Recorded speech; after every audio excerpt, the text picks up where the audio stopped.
Welcome to Man Does Tech, where I solve the problems you didn't even know you had.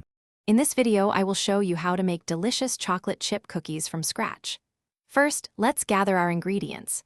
You will need 2 1/4 cups of all-purpose flour, 1 teaspoon of baking soda, and 1 teaspoon of salt.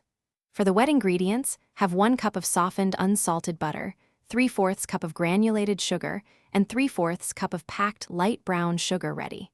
Don't forget 2 large eggs and 1 teaspoon of vanilla extract, plus 2 cups of semi-sweet chocolate chips. Now let's get mixing. In a large bowl, cream together the softened butter, granulated sugar, and brown sugar until the mixture is light and fluffy, which usually takes about 2 to 3 minutes. Next, beat in the 2 large eggs one at a time, ensuring each is fully incorporated before adding the next. Stir in the 1 teaspoon of vanilla extract. In a separate bowl, whisk together the flour, baking soda, and salt. Gradually add this dry mixture to the wet ingredients, mixing until just combined.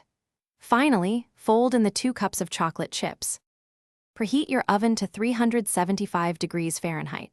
Drop rounded tablespoons of cookie dough onto ungreased baking sheets, ensuring they are spaced about 2 inches apart to allow for spreading. Bake for approximately 9 to 11 minutes, or until the edges are golden brown and the centers are still slightly soft. This timing is crucial for achieving that perfect chewy texture. Overbaking can lead to dry cookies, so keep a close eye on them during the last few minutes.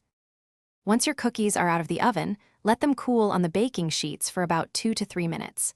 This allows them to set up properly and prevents them from breaking when you move them.